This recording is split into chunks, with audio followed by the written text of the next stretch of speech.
Supreme കോടതി ഇടപെട്ടതിനെ തുടർന്ന് ആലുവ ശിവരാത്രി മണപ്പുറത്ത് വിനോദ പരിപാടികൾക്ക് അനുമതി നൽകി. കൂടുതൽ തുക വാഗ്ദാനം ചെയ്തിട്ടും ഷാസ് എന്റർടൈൻമെന്റിനെ കാലാവധിക്കുള്ളിൽ പണം അടച്ചില്ല എന്ന കാരണത്താൽ ഒഴിവാക്കിയിരുന്നു.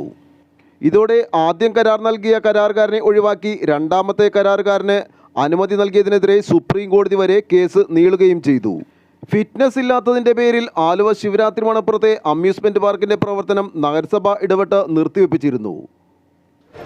ദൈവാനുഗ്രഹം കൊണ്ട് ഇന്ന് നമുക്ക് സുപ്രീം കോടതിൻ്റെ നല്ലൊരു തീരുമാനം കിട്ടിയിട്ടുണ്ട്.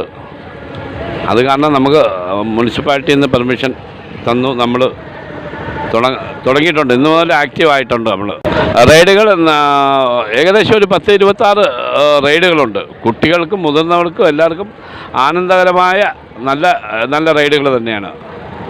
പിന്നെ 1-2 ദിവസത്തിനുള്ളിൽ അക്വാ പെറ്റ് ഷോ വരുന്നുണ്ട്. വർണ്ണ മത്സ്യങ്ങളുടെയും വർണ്ണപ്പറവകളുടെയും ഒരു പരദീസ തന്നെ ഉണ്ടാവും. കൺകുളിർക്കുന്ന കാഴ്ചകളെല്ലാം ഉണ്ടാവും. നീട്ടാനുള്ള ശ്രമമുണ്ട്. ഇനിയുള്ള ദിവസങ്ങൾ എങ്ങനെയുണ്ടെന്ന് നോക്കിയിട്ട്, അതുമാത്രമല്ല നമുക്ക് ഈ തുടക്കം മെയിനായിട്ടൊരു 3 ദിവസം നമ്മളിൽ നിന്ന് പോയി. അത് നല്ലൊരു വരുമാനം കിട്ടുന്നതല്ല.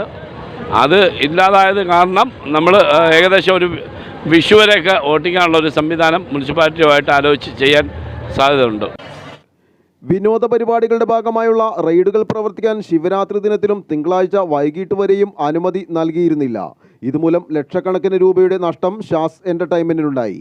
തുടർന്ന് ഷാസ് വീണ്ടും കോടതിയെ സമീപിച്ചതിനെ തുടർന്നാണ് പ്രവർത്തനാനുമതി നൽകിയത്.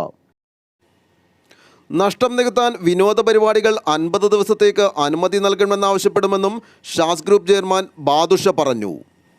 ആലുവ ലൈവ് ന്യൂസിനു വേണ്ടി സിദ്ദീഖ് കാരക്കാടനൊപ്പം സനൂപ് കളമശ്ശേരി.